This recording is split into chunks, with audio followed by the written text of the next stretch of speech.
Ben, why don't people eat more rabbit? I don't know. Was it Bugs Bunny? He was a bit of a jerk, actually. Are they intimidated to cook it? I am. Is it because people have them as pets? They really shouldn't. They're actually pretty mean as pets. So we're here at Bywater American Bistro. We're gonna go see our good friend Nina Compton. And she's gonna teach us how to cook a whole rabbit and make a curry. Welcome to New Orleans. Cheers, Ben. Where did you get that glass of wine? I'm in New Orleans. I don't have one. Thanks a lot.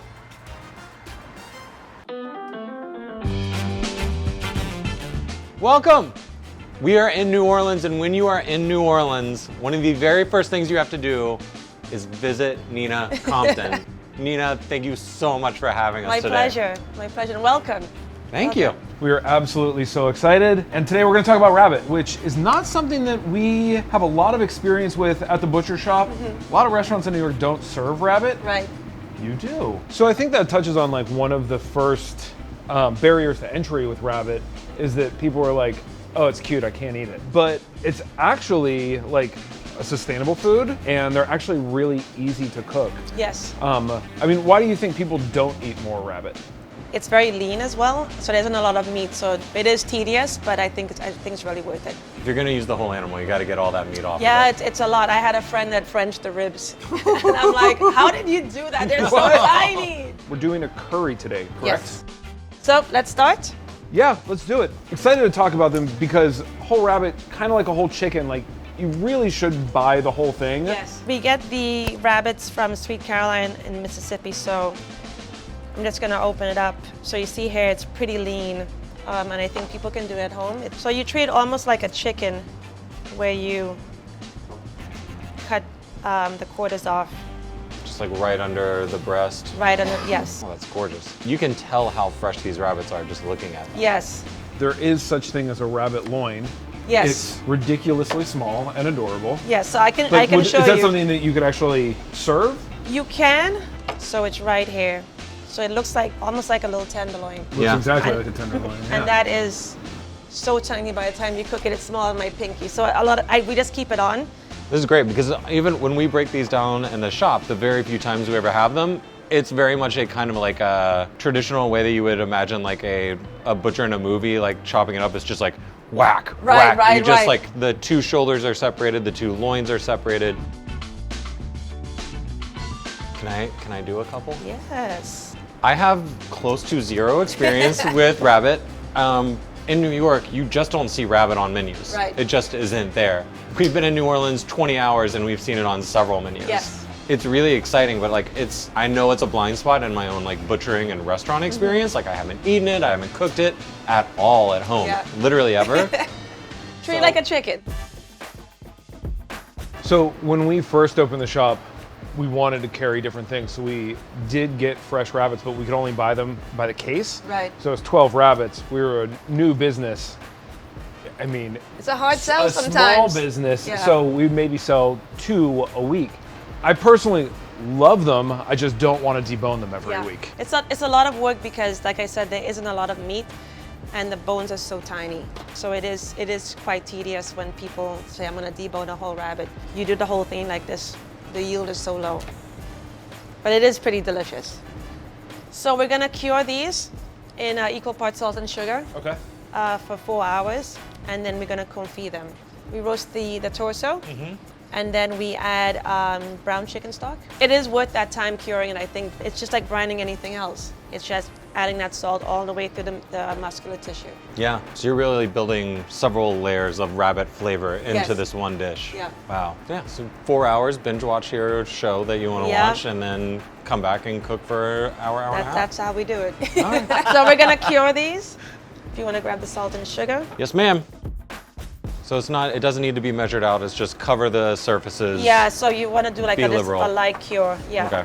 I think a lot of people tend to put too much salt sometimes, and that really cooks the outside of the rabbit, and you don't want that. Just be generous, treat it with respect, and I think that really helps with the end product of what you get. Yeah.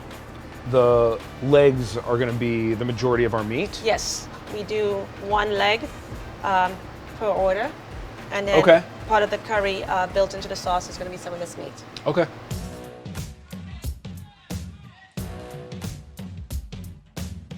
So we're gonna put these away, and then we're gonna roast these, and then we're gonna start building the curry.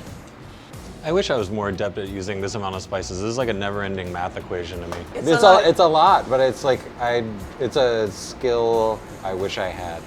What is the inspiration behind this rabbit dish? So yeah, it's curry. I'm from St. Lucia, and curry is a big thing for us. That's my comfort food. Like on a rainy day, I want a big bowl of curry and some rice. We have a lot of open air markets, and you go down to the market, you know, at 5 a.m. It's full of produce and fish and beef. Everybody's just like gathering, and you can smell the fresh thyme, you can smell the fresh curry leaves, you know, you have cinnamon, and smelling those aromas, I'm like, this just makes sense to just put this with fish or put this with rabbit or chicken.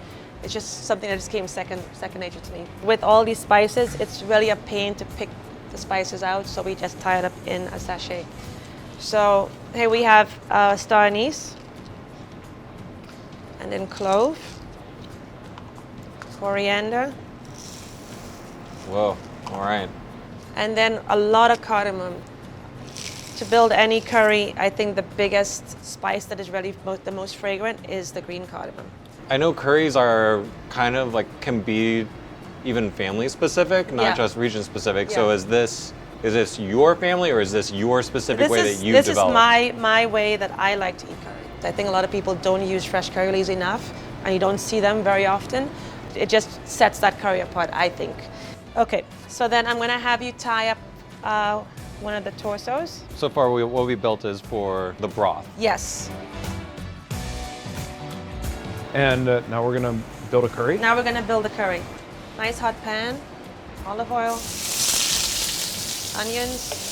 This is great. I've never like made it with someone who's like, no, I actually know what I'm doing. Yeah, I think for the home cook, I think it's really not going too extreme with some spices. So I think a lot of people go too forward on some spice, and it kind of kills everything. You have to find that happy balance of what do you really want to shine. Do you want it to be the cardamom? Do you want it to be the cinnamon?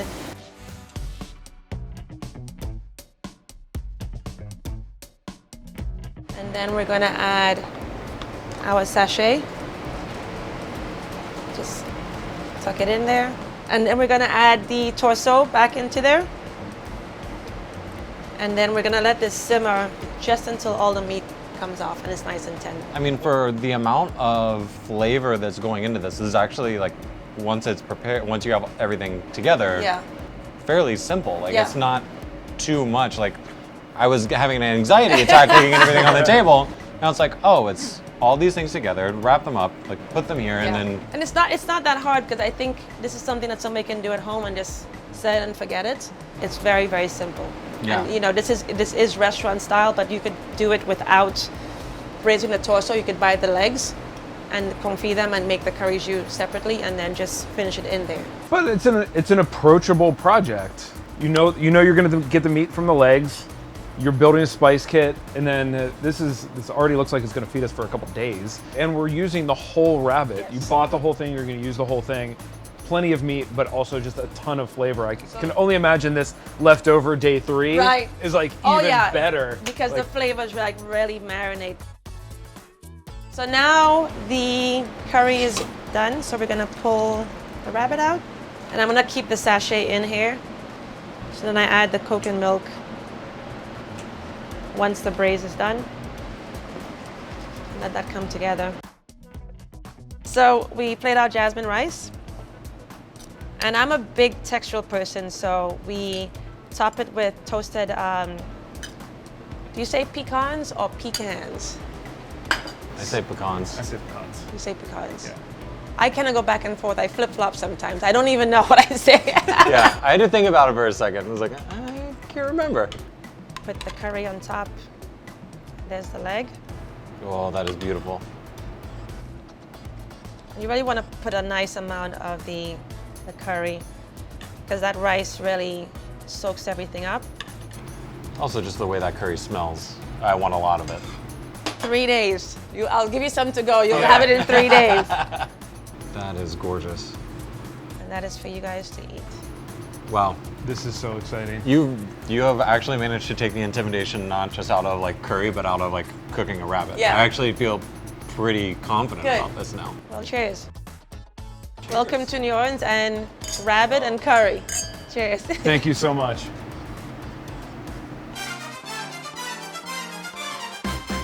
This is so fantastic, but also so New Orleans specific. Fantastic dish. Thank you so much. Yeah, the texture's phenomenal. I thought it would just be like braised into just kind of being like mush, Right. but it really has still that body to it. Yeah. I just realized I've been cooking rabbit wrong. But I mean, that also makes it so approachable that like you're gonna buy the whole thing and you can actually do this Yeah. in an hour and a half. Yeah. Like that's an actually achievable weeknight meal. It also makes sense you would use the thigh because, I mean, even looking at the animal, the thigh is by far the biggest Yes. part. It's the meatiest part. Everything else has a lot of smaller bones to it, and you're gonna have to braise it or have an intern Yeah. like just pick all that. I know. It presents totally approachable, Yeah. like a chicken leg does, but you, Right. you kind of know, oh, there's just 2 bones. You don't have a ton of tiny bones. Yes. Yeah. Yeah, wow. If you like chicken, you like rabbit. Rabbit, Yeah. right? Yeah, it's like even lighter than chicken, and everyone in the world likes chicken. Yeah. Yeah. So It's an go easy buy step. a damn rabbit.